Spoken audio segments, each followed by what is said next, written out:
In a small church just outside the walls of Jerusalem's Old City, an old man has come home. They're here to mourn Kamal Boullata, born in Jerusalem in 1942, his childhood spent in the streets and alleyways of the Old City. But his life and his work as a leading Palestinian artist marked by his inability to return. Mathematical and geometrical principles in both. Boullata was in Beirut in 1967 when Israel occupied East Jerusalem. Apart from one brief visit in 1984, he remained an exile from the city that inspired him, fusing the geometry and spirituality of Christian and Islamic art into his own abstract style. Throughout my painting career, the experience of light had always been central to my work.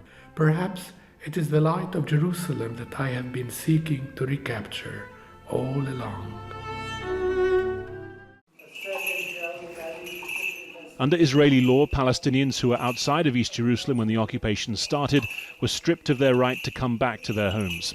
Since Boullata's death nearly 2 weeks ago, his family has worked to get rare Israeli permission for him to be buried in Jerusalem. It was a dying wish. Why not? That's what Kamal said when I was surprised, knowing that it would not be allowed. Why bother going through formalities and fighting and not even promises and saying no very late? So I told him, are you sure? He said, why not? He was always ready to try something new.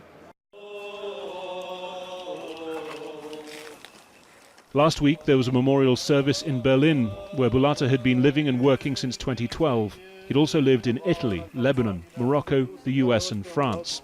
A long and rich life ending where it began. As much as this final journey for Kamal Boullata has been full of deeply personal significance, the family statement also made it clear that this was a political gesture. They say the Palestinian right of return is a sacred one, especially for Jerusalemites, for whom this holy city is a vital part of their lives and their essence. But throughout his absence, a small part of Kamal Boullata had always been here, in an alleyway near Jaffa Gate, in a florist's shop. A faded painting high on a wall given to the florist's father, a barber, nearly 60 years ago by one of his customers. That customer, an 18-year-old Kamal Boullata. Harry Fawcett, Al Jazeera, occupied East Jerusalem.